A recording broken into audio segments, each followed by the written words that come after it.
اهبطوا منها جميعا فإما يأتينكم مني هدى فمن تبع هداي فلا خوف عليهم ولا هم يحزنون.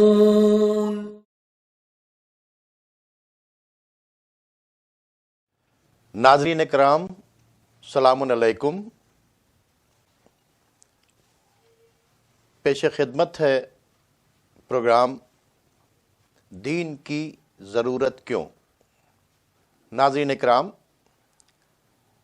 جیسا کہ آپ جانتے ہیں کہ ہم اپنی اس سیریز میں مسلسل تنظیم المکاتب کے سیکریٹری عالی جناب مولانا سید صفی حیدر صاحب قبلہ سے لگاتار تنظیم المکاتب کے اسٹوڈیو میں تبادلہ خیال کر رہے ہیں.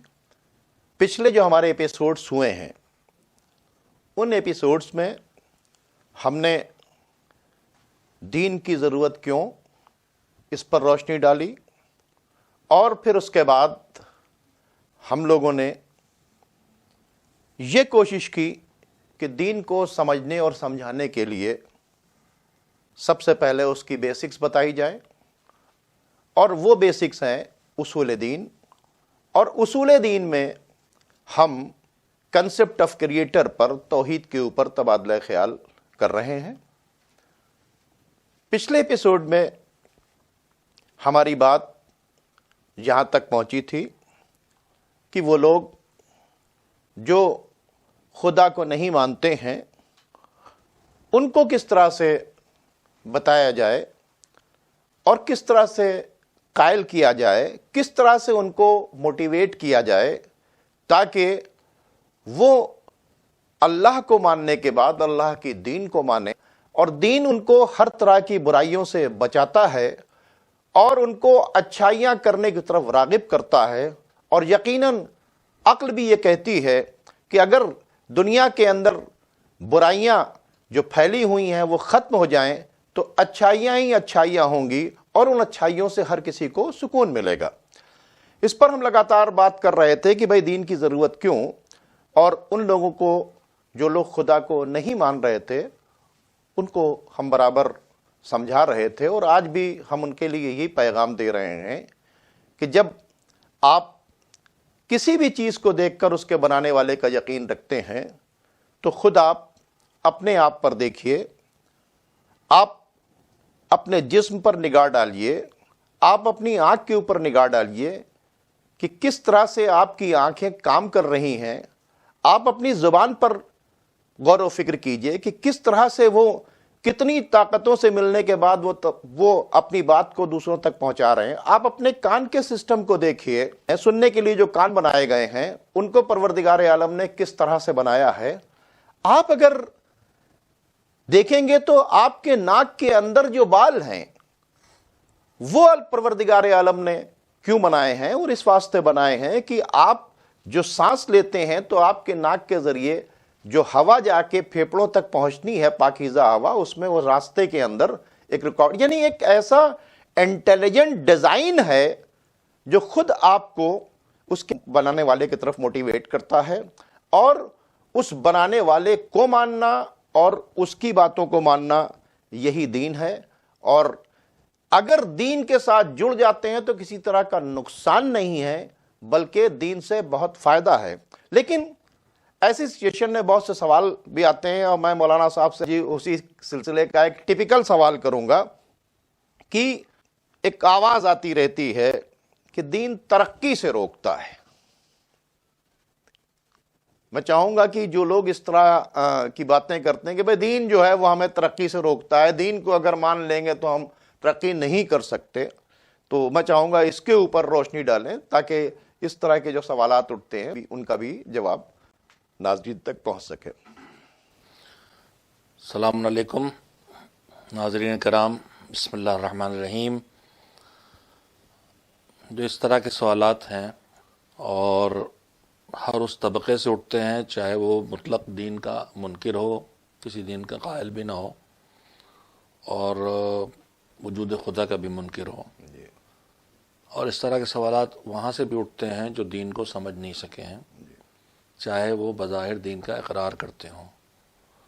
اور در حقیقت یہ سوال جو ذہن میں پیدا ہوتا ہے یا جو اعتراض کیا جاتا ہے، اگر واقعاً اعتراض کرنے والا یا سوال کرنے والا سنجیدہ ہے اور اعتراض برائے اعتراض نہیں کر رہا ہے، تو میں اتنا ہی کہوں گا کہ وہ پھر دین سے، اسلام سے واقف نہیں ہے. اب میں یہاں پر ذرا ایک لفظ کہنے پہ مجبور ہوں کہ دین کے نام پر دنیا میں بہت سے نظام پیش کیے گئے ہیں، لیکن ہم لوگوں نے کسی گفتگو میں اس سے پہلے ہی بات عرض کی تھی کہ دین کے نام پر تو بھیڑ ہے، لیکن دین ایک ہی ہو سکتا ہے، اس لیے کہ دین انسانی زندگی کے لیے، انسانی زندگی کے بسر کرنے کا نظام اور قانون ہے.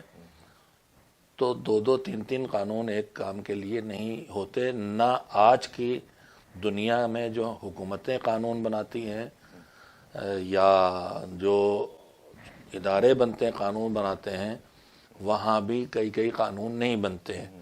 ایک ہی قانون ہر چیز کا ہوتا ہے. اگر ہمیں سڑک پہ چلنا ہے تو ایک ہی قانون بنے گا کہ یا تو بائیں طرف چلو یا داہنی طرف چلو، دو قانون نہیں بنیں گے. اس لیے دین ایک ہے. اس حقیقت کو ہمیں، اگر ہم عقل کا استعمال کر رہے ہیں تو قبول کرنا پڑے گا. ٹھیک. اور وہ دین جو ایک ہے وہ اسلام ہے، اور وہ اسلام جو ایک دین ہے وہ ایک اور غلط فہمی ہے کہ حضرت محمد مصطفیٰ صلی اللہ علیہ وآلہ وسلم کا دین ہے. وہ دین اسلام صرف حضور کا دین نہیں ہے، آخری رسول کا دین نہیں ہے، مسلمانوں کے پیغمبر کا دین نہیں ہے، مگر بلکہ وہ انسانوں کے لیے اللہ کا بنایا ہوا قانون ہے. اور جب سے انسان شروع ہوئے وجود میں آئے ہیں اس وقت سے وہ قانون موجود ہے. اسلامی نقطہ نظر سے جناب آدم اس دین کے پہلے نبی بن کے آئے تھے. اللہ کے نظام پہ اگر غور کریں تو اس کے رحم اور کرم کا ایک حصہ یہ بھی ہے کہ اس نے مخلوق ہمیں بعد میں بنایا ہے، ہماری ہر ضرورت کا انتظام ہمارے وجود سے پہلے کیا ہے. بالکل صحیح. اس نے ہمیں بعد میں بنایا، ہمیں آکسیجن کی اور ہوا کی ضرورت ہے پہلے پیدا کی ہے. بالکل صحیح. ہوا کے بعد ہمیں پانی کی ضرورت ہے پہلے پیدا کیا ہے. رہنے کے لیے جگہ کی ضرورت ہے زمین پہلے بنائی ہے. گرمی، سورج، روشنی، ٹھنڈک، اندھیرا، سب کچھ ہماری ہر ضرورت کا انتظام پہلے کیا. اسی طرح سے اس نے ہمیں بعد میں خلق کیا، انسانوں سے بعد میں آباد کیا. پہلے انسان کو بھیجا تو دین کا نظام دے کے بھیجا ہے. تو یہ وہی ایک دین ہے جو اللہ کا دین ہے. ٹیچر کا انتظام کر کے اسٹوڈنٹ کو بھیجا. اسٹوڈنٹ بعد میں آئے ہیں. سلیبس ٹیچر ہی نہیں، اس سے پہلے سلیبس بھی بن گیا تھا. سلیبس بھی بن گیا، سلیبس بنا کے ٹیچر کے ساتھ بھیج دیا، تب اسٹوڈنٹس آئے ہیں. تو یہ وہی ایک دین ہے جو آدم کے دور سے آج تک آیا ہے. لیکن مجھے یاد آتا ہے پچھلی گفتگو میں آپ نے ایک مثال 2 جملوں میں کہی تھی، میں ذرا اس جگہ اس کو یاد دلاؤں کہ ہم ایک ہی سبجیکٹ بچے کو پڑھاتے ہیں، لیکن بچہ 5 سال کا ہو تو وہی سبجیکٹ بہت ہلکا سے معمولی سا ہوتا ہے. اور پھر ہائی اسکول کا ہو تو اور بھاری بھرکم ہو جائے گا، اور پھر وہ پوسٹ گریجویشن میں جائے اور بھاری بھرکم ہو جاتا ہے. تو دین یہی تھا، نظام زندگی یہی تھا، لیکن انسانیت کا اس وقت آغاز تھا. انسان آج کی طرح نہیں تھا. جیسے ہم اپنی پچھلی نسل کے مقابلے میں آج ہمارے بچے ہم دیکھتے ہیں ہمارا بچپن ہمارے بچوں کے بچپن میں بہت فرق ہے. میں اپنا اکثر لفظ استعمال کرتا ہوں، میں اپنے بچپن میں جیسا تھا آج اپنے چھوٹے بچے پوتے پوتیوں کو دیکھ کے مجھے لگتا میں بھوندو تھا بالکل. تو جتنے اسمارٹ انسان جتنا آگے بڑھ رہا، اتنا اسمارٹ، اتنا ذہین، اتنا عقل مند ہو رہا، اس لیے کہ اس کا تجربہ اور اس کا علم بڑھ رہا ہے. تو حضرت آدم جو سلیبس لے کے آئے تھے وہ بگنرز کا تھا، وہ ان کا تھا جو ہم دکھا چکے ہیں. اور ختمی مرتبت محمد مصطفیٰ جو سلیبس لے کے آئے تھے وہ فارور کے لیے، وہ فارور ہے. یہ جناب آدم کا یہ درجہ اول بلکہ KG یہاں میری کتاب نہیں وہ تھا. بس الف سے اللہ اور تے سے ترازو جو جیسے جیم سے جانماز تھا بس، اور لا الہ الا اللہ تھا بس، آدم صفی اللہ تھا. جی جی جی. تو وہ ابتدائی لیکن یہ نہیں ہے کہ آدم کا دین اور ابراہیم کا اور نو، وہی ایک دین ہے جو انسانی ضروریات کے تحت اس کے قوانین پھیلتے رہے. تو دین چل رہا تھا رسول اللہ کے پیریڈ میں مکمل ہوا. کمال کی منزل پہ آ گیا. اب انسانیت وہاں پہنچ گئی کہ یہ پورے اپنے پیکج کو جو اس کی زندگی چلانے کے لیے اللہ نے ڈیزائن کیا پورے کو سمجھ سکے، ایکسیپٹ کر سکے اور اس پر عمل کر سکے. اب اس کے بعد ضرورت باقی نہیں رہ گئی. پھر میں یاد دلاؤں مولانا غلام عسکری کے ایک مثال کو، اللہ مقامہ، مثال ہوتی ہے البتہ، جی جی جی جی، کہ جب بچہ پیدا ہوتا ہے تو اس کے لیے کپڑے سلتے ہیں، وہ ایک بالش کبھی نہیں ہوتے کپڑے. جی پھر روز روز روز روز 3 مہینے 6 مہینے میں چھوٹے ہوتے جاتے ہیں، کپڑے بدلتے رہتے ہیں. لیکن ایک ایج آتی ہے جب بچے کی باڑ اپنے کمال پہ پہنچ گئی، اب اس سے زیادہ نہیں بڑھے گا. اب اس کے بعد پھر اس کے کپڑے ضرورت نہیں ہوتی کہ ان کا، لیکن بیسک اس کا ایک ہوتا ہے کپڑا چاہیے ہوتا ہے، ایسا نہیں کہ اب کپڑا نہیں پہنے گا، زیادہ چاہیے. تو وہ جیسے ایک منزل پہ آ کے اب اس کے کپڑے کا سائز ہو گیا. ممکن ہے کسی دماغ میں آئے کہ وہ موٹے ہوتے ہیں تو وہ نمبر چینج ہو جاتا ہے. تو میں یہ بتاؤں کہ دین آ گیا جب انسان اپنے کمال پہ آ گیا، اب اس سے آگے نہیں بڑھنا، اس کو اپنے عقل و شعور کے عروج پہ پہنچ چکا ہے، تو پورا وہ کپڑے اس کے سل گئے. لیکن جیسے ہم موٹے ہوتے ہیں تو اچھے درزی کپڑے ایسے سیتے ہیں کہ اگر تھوڑی پیٹ بڑی ہو جائے تو الاسٹک پھیل جائے. ویسے ہی دین کو اللہ نے فلیکسیبل رکھا ہے. آج کل اسٹریچیبل کپڑے بھی بن رہے ہیں، بہت گنجائش رکھی ہے اس نے دین میں کہ حالات کے تحت آپ اس کو کہیں بھی لے جا کے اس پر عمل کر سکتے ہیں. پھر غلام عسکری کی بات یاد دلاؤں کہ اس دین کو ہم جو ترقی سے روکتا ہے اور مشکلیں پیدا کرتا ہے، ہم اس دین کو کیسے کہہ سکتے ہیں کہ سخت ہے، جو اپنے چھوڑنے کو بھی دین بنا دیتا ہے.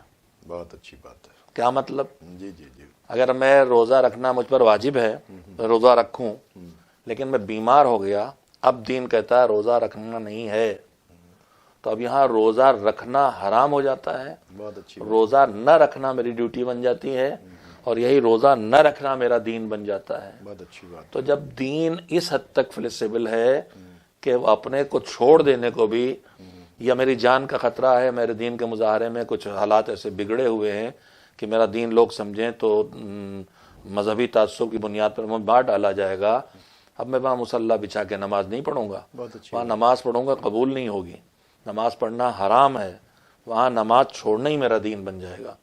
تو دین فلیکسیبل ہے. یہ دوسری بات بھی عرض کر لی میں نے. جو اصل بات تھی، جہاں جو سوال تھا کہ دین ترقی سے روکتا ہے، میں عرض کروں گا یہ وہ لوگ ہیں جو دین کو نہیں سمجھے. میں نے بات یہ کہنا چاہی تھی کہ دین سے مراد میری اسلام ہے بس. اب دوسرے دین کے نام پر جو کچھ ہے، میں کسی کی توہین نہیں کرنا چاہتا، نہیں، آپ نے تو بہت کلیئر کٹ بتایا کہ حضرت آدم بھی جو لے کر آئے تھے وہ دین لے کے آئے تھے، اور جناب نوح، جناب موسیٰ، جناب عیسیٰ، اللہ کے 1,24,000 سب ایک ہی دین لائے. وہ صرف ایک دین لے کے آئے تھے. جیسے جیسے انسان ترقی کی طرف بڑھتا گیا، اس کا کورس بڑھتا چلا گیا. اب یہ اس کو ایک فائنل کورس کی شکل میں دے دیا گیا. بیچ میں جو دوسرے دین ادیان نکلے، ان میں 2-3 بڑے دین ہیں. ایک عیسائی دین ہے، ایک یہودی دین ہے. یہ 2 دین جو ہیں، یہ جو نکل گئے ہیں، یہ اس لیے الگ ہو گئے ہیں کہ چاہے حالات کی مجبوری رہی ہو، چاہے ذمہ دار دین کے جو ان کے مذہبی لوگ تھے ان کی دنیا داری رہی ہو، انہوں نے اس میں تبدیلیاں کی، اس کے نتیجے میں وہ دین اصل غائب ہو گیا. ورنہ ہم جناب عیسیٰ کو بھی نبی مانتے ہیں، جناب موسیٰ کو بھی رسول مانتے ہیں، ہماری سب. ہم اگر سب کو نبی نہ مانیں تو پھر ہم تک پہنچے گا نہیں، ہم تک پہنچ ہی نہیں ہے. ٹھیک ہے. تو میں پھر عرض کروں کہ وہی انسان یہ کہہ سکتا ہے دین ترقی سے روکتا ہے جو خود اپنے دین کو نہیں جانتا، جو دین کو نہیں جانتا. خالی آگے بڑھنے کا نام ترقی نہیں ہے، محفوظ رہ کے آگے بڑھنے کا نام ترقی ہے. بہت اچھی بات ہے. دین ترقی سے نہیں روکتا ہے، دین تباہی سے روکتا ہے. بہت اچھی بات چیت ہے. جو فاؤنڈیشنز ہیں وہ اس واسطے ہیں، وہ جہاں ہے وہ وہی جگہ ہیں جہاں تباہی آنے والی ہے. ہاں، جیسے نیکڈ وائر سے بھی یہ لائٹ جل سکتی تھی، لیکن اس کے اوپر جو پابندیاں لگائی گئیں، جو ساری چیزیں سلیوز چڑھائی گئیں، اس واسطے کہ تاکہ ہم سیف سائڈ رہے. بالکل دین جو ہے وہ سیف سائڈ رکھتا ہے. بہت اچھی مثال دے دی. مثلا حجاب جی پابندی کہلاتا ہے، اور کہا جاتا ہے حجاب اور پردہ ترقی سے روکے ہے اور مسلمان پچھڑے ہیں، عورتیں پچھڑی ہیں۔ آپ نے بہت اچھی مثال دی ہے کہ یہ نیکڈ وائر پہ آپ نے ربر چڑھایا ہے تاکہ اس کا کرنٹ کسی کی جان نہ لے۔ تو بہت سی جگہوں پر وہ پابندیاں ویسی ہیں جو کسی نہ کسی تباہی سے روکنے والی ہیں، اور اس کی وجہ صرف یہ ہے کہ اس قانون کا بنانے والا وہ ہے جو ہم سے زیادہ جانتا ہے۔ آج تک میں نے کہیں نہیں دیکھا کہ کسی ڈاکٹر نے کوئی پرہیز بتایا ہو اور اس سے کہا جائے کہ آپ ہمیں روک رہے ہیں، آپ ہمیں آگے بڑھنے سے روک رہے ہیں، ترقی سے بیمار روک کے رہے لیے ضروری ہے وہ پرہیز، اس لیے اگر وہ کل تک ایتھلیٹس جاتا ہے اور وہ دوڑتے اس کو پرابلم ہو گئی ہے اور وہ ہفتے بھر کے بعد دوڑ میں شامل ہونا ہے اور ڈاکٹر کہتا نہیں آپ اب نہیں دوڑیں گے، فی الحال 1 مہینے آپ لیٹیں گے۔ اب وہ ایتھلیٹ اگر کہے کہ یہ تو مجھے ترقی سے روک رہے ہیں، میں تو جیتنے والا تھا، اپنے ملک کے لیے گولڈ لے کے آنے والا تھا، تو پھر اس کا مطلب یہ ہے کہ وہ سمجھا نہیں ہے اپنے ڈاکٹر کو، اور اس نے پہچانا نہیں اپنے ڈاکٹر کو، یا اس پہ بھروسہ نہیں کرتا ہے، ورنہ سمجھ جاتا ہے کہ مجھے ترقی سے نہیں روک رہے ہیں، یہ ترقی کے لیے مجھے تباہی سے بچا رہے ہیں تاکہ میں ترقی کروں۔ میں آپ کو بتاؤں، ایک شو میں تھا جی، تو ایک لڑکی نے آ کے کہا کہ اگر دین ہمیں ترقی سے روکتا ہے، ہم جیسا چاہے کپڑا پہنے، آپ لوگ یہ اس طرح کی بات کیوں کر رہے ہیں؟ تو میں نے پوچھا کہ یہ بتاؤ کہ تم کو میں 2 کروڑ روپیہ دوں یہ ٹرانسپیرنٹ پالیتھین میں، کیا تم اسے لے جاؤ گی اپنے گھر؟ میں دے رہا ہوں تمہیں۔ تو میں نے کہا اگر میں تم کو کوہ نور ہیرا دے دوں تو کیا تم یہ دکھاتی ہوئی لے جاؤ گی؟ جی، تو چھپائے اب وہ محفوظ کریں۔ تو میں نے کہا کہ 2 کروڑ روپیہ چھپا کے لے جاؤ گی، جو اگر لٹ جائے تو اس کی ریکوری ہم آرمی لگا کر، پولیس لگا کر یا کمپنسیٹ کر کے دے سکتے ہیں۔ جی، یہ تمہارا کوہ نور ہیرا جو ہے اگر یہ چھن جائے گا واپس تو اس کو ہم کسی نہ کسی طریقے سے واپس دلا سکتے ہیں، لیکن اگر عزت چلی جائے گی تو ہم پوری آرمی لگا۔ اب بتاؤ تم، اسلام نے عورت کی جو ویلو ہے وہ بہت رکھا ہے، اس کوہ نور ہیرے سے بہت کہیں زیادہ قیمتی ہے۔ تو دیکھیے اصل میں بات کیا ہے، لاجیکلی مولانا صاحب اگر بات کو سمجھایا جائے، اس کو بتایا جائے کہ اس میں تمہارا خسارہ ہے۔ میں نے وہی عرض کیا کہ دین کو ہم لوگ سمجھے نہیں ہیں، اسی لیے اس طرح کی باتیں تو وہ میسج جانا چاہیے کہ دین ترقی سے نہیں روکتا ہے، ترقی نہ کرنے سے ناراض ہوتا ہے۔ دین ترقی نہ کرنے سے ناراض ہوتا ہے، دین کی جو پابندیاں ہیں وہ آپ کے لیے ہیں، تباہی سے بچانے کے لیے ہیں، ترقی سے روکنے کے لیے نہیں ہے۔ ایک سوال اور آتا ہے اس پہ، چونکہ اس طرح کی باتیں ہوتی ہیں، تو جب خدا کسی کا محتاج نہیں ہے تو یہ جو ہم پر پابندی لگائی جاتی ہے کہ صاحب ہمارا کیا محتاج ہے کہ ہم عبادت کریں؟ ہمارا محتاج ہے کیا؟ پھر وہی کہوں گا جو یہ اعتراض کر رہا ہے وہ دین کو نہیں سمجھا، وہ عبادت کو نہیں سمجھا، اس طرح کی باتیں جانی چاہیے۔ جی، مطالب عبادت کو نہیں سمجھا۔ مجھے آیت اللہ العظمیٰ آغا خمینی رحمۃ اللہ علیہ صاحب عرفان تھے وہ، اور ترقی سے اگر دین نے روکا ہوتا تو ان کے ملک نے ترقی کیسے کی؟ کیا بات ہے، واہ واہ واہ واہ۔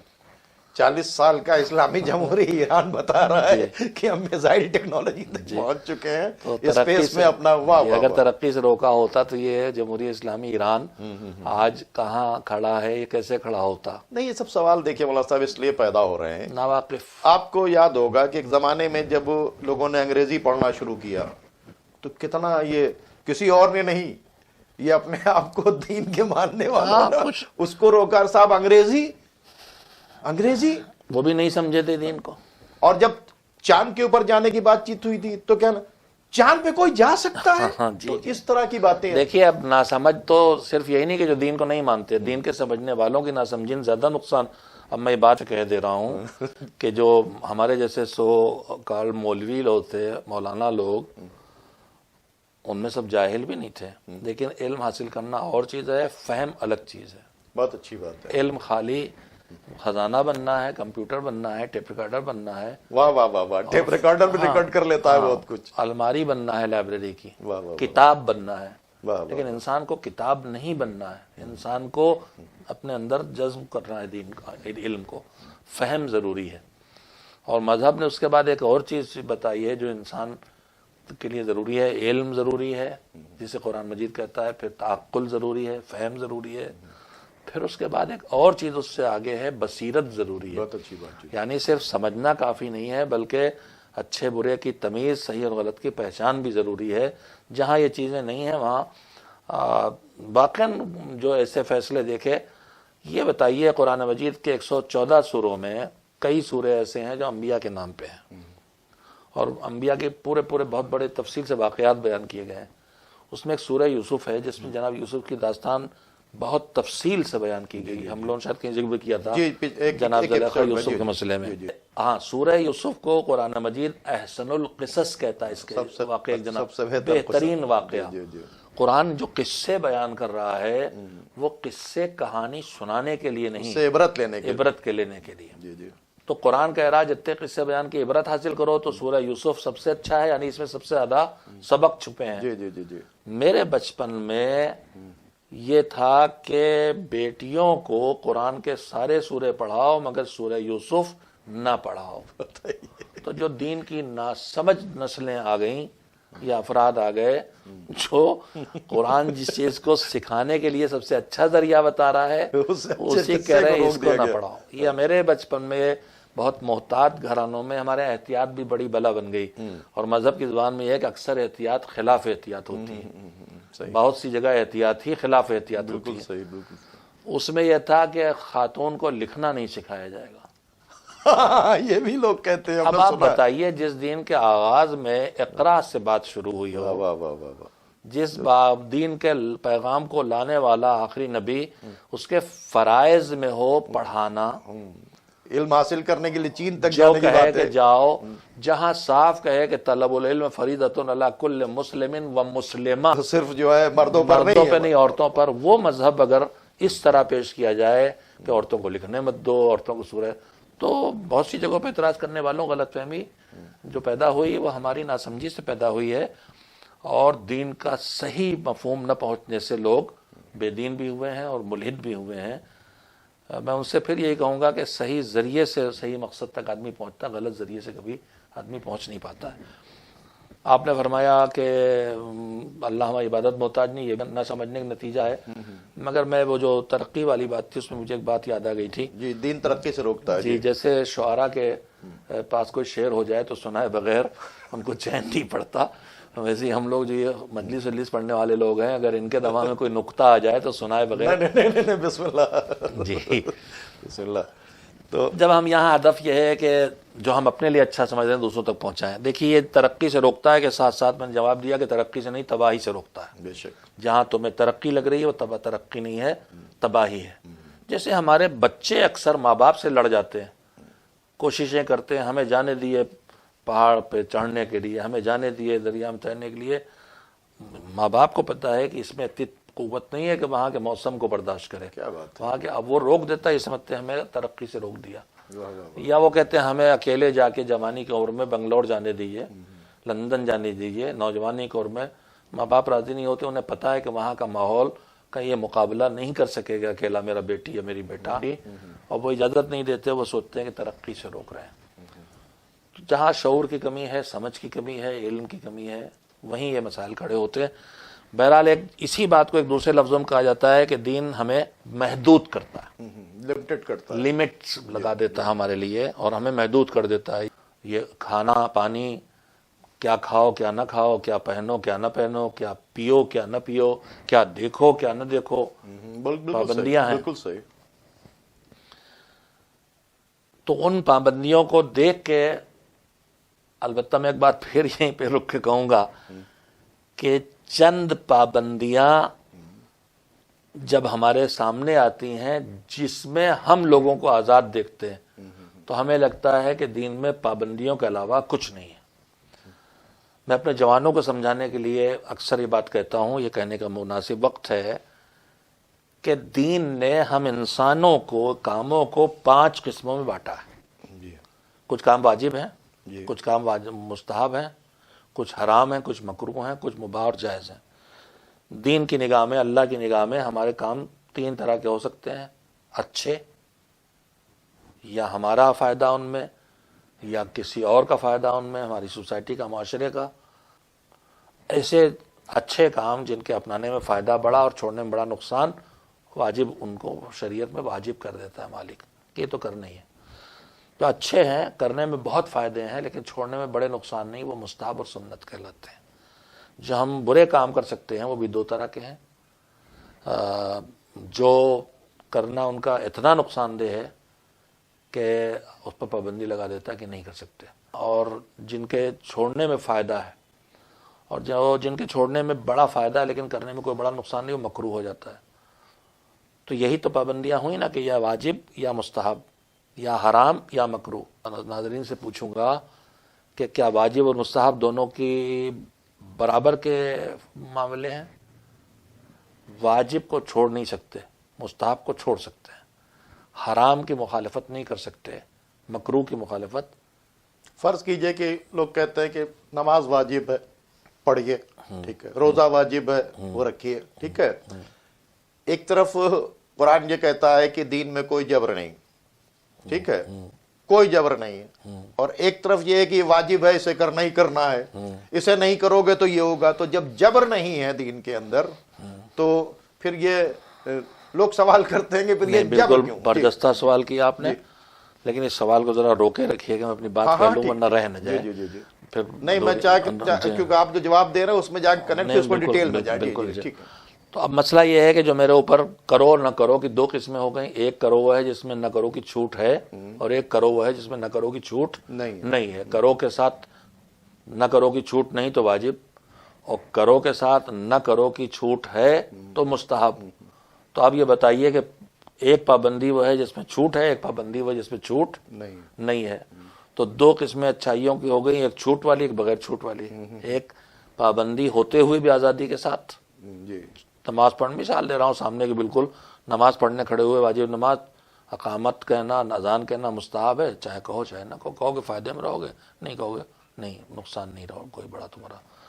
تو آج پابندی ہے صرف ایک واجب کی، دوسری طرف نہ کرو کی فہرستیں جو ہیں حرام اور مکروہ، ان میں بھی حرام میں ڈھیل نہیں کہ نہیں اسے چھوڑنا، تم جوا نہیں کھیل سکتے، تم جھوٹ نہیں بول سکتے، کسی کا حق نہیں مار سکتے، اس میں کوئی چھوٹ نہیں۔ لیکن مکروہ میں چھوٹ ہے کہ بھائی ٹھیک گرم گرم کھانا جو ہے وہ مالک بنانے والا جانتا کہ بہت تیز گرم کھانا نقصان دہ، اس کے لیے کہتا مکروہ ہے، لیکن نہیں کہا بچتے تو اتنا بڑا نقصان بھی نہیں کہ حرام کر دے۔ بہت سی چیزیں نقصان دہ لیکن تھوڑا نقصان ہے تو حرام نہیں کرتا، مکروہ کر دیتا ہے۔ تو ادھر بھی پابندی لمٹ ڈھیل والی ہو گئی۔ تو چار پابندیاں ہوئیں، ان میں دو ڈھیل والی ہو گئی، بچی دو پابندیاں، چار میں دو ہی پابندیاں رہ گئی ٹائٹ۔ مگر میرے چار قسم کے کام جو ہیں جن میں پابندی چاہے ڈھیل والی ہو چاہے بغیر ڈھیل، ان سے باہر نکل کے وہ کام بھی ہیں جو نہ واجب ہیں نہ مستحب ہیں نہ حرام نہ مکروہ، اس کو کہتے ہیں مباح۔ میں آپ کرسی پہ بیٹھوں کہ اسٹول پہ بیٹھوں کہ فرش پہ بیٹھوں، مجھے اختیار ہے، نہ واجب ہے ان میں کچھ، نہ حرام ہے نہ مستحب ہے نہ مکروہ ہے، آپ آزاد ہیں، میں آزاد ہوں۔